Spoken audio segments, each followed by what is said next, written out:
గురుగారు ఇట్లా అమ్మకి ఆరోగ్యం బాగాలేదంటే ఏం కాదులయ్యా ఒకసారి నువ్వు పెట్టుకున్నావు మళ్ళీ అక్కడ ఫోన్ చేస్తే అమ్మ కూడా కోల్పోయి చూద్దాం చెప్పకూడదు గురుగారు ఇంకా సాక్షాత్తుడు ఆ భగవంతుడే మీ రూపంలో ఇక్కడ ఉన్నాడు భూమి మీద అనిపిస్తాండి గురుగారు. బాలాజీ గారు గుత్తి నుంచి వచ్చారు, అనంతపురం జిల్లా.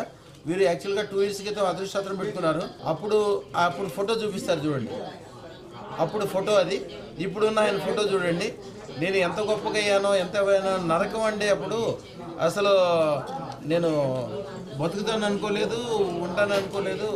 వారిని అడిగి ఏం జరిగింది ఎట్లా జరుగుతాం. ఏ అదృష్టం పెట్టుకుని అన్నాడేంది 2 years దగ్గర అయ్యా పెట్టుకున్నాక ఎట్లా ఉంది? చాలా బాగుంది గురుగారు.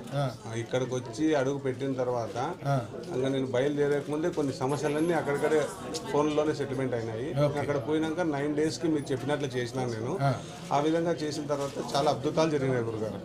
మీరు 100 చెప్తే దాదాపు 1000 జరిగినాయి అనుకోవాలా. నా తర్వాత నేను మళ్ళీ అందరినీ పిలుచుకొచ్చి ఏవిస్తాను గురుగారు. మీ తాలూకా చాలా మంది అదృష్టం ప్రతి ఫోటో పెట్టుకొని దేవుని ఇంట్లో పూజ చేసుకుంటాను. అదిగానే ఉంది గురుగారు. ప్రతి ఇంట్లోనే మేము ఫోటో పెట్టుకొని దేవుని దగ్గర పూజ చేసుకుంటాను. దేవుడి గారు దేవుని గడి అదృష్టం పెట్టుకున్నాక ఏమేమి మంచి జరిగింది చెప్పండి, అందరికీ చాలా సంతోషపడతారు. అప్పుడైతే నేను కొద్దిగా జీరోలో ఉన్నాను గురుగారు. చాలా అప్పుల్లో ఉన్నా, చాలా ఇబ్బందిగా ఉన్నా. ఆ సమస్యలు అనేది ఎందుకు ఈ బాధ అనేటట్లు అయిపోయింది. మనకి జీవితం ఎందుకురా అనేటట్లు అయిపోయింది. కానీ ఇక్కడికి ఏ టైంలో అడుగు పెట్టానో కానీ చాలా బాగుంటుంది. రాబోయే కాలం ఇంకా అద్భుతంగా ఉంటుంది. శుభం బియా శుభం.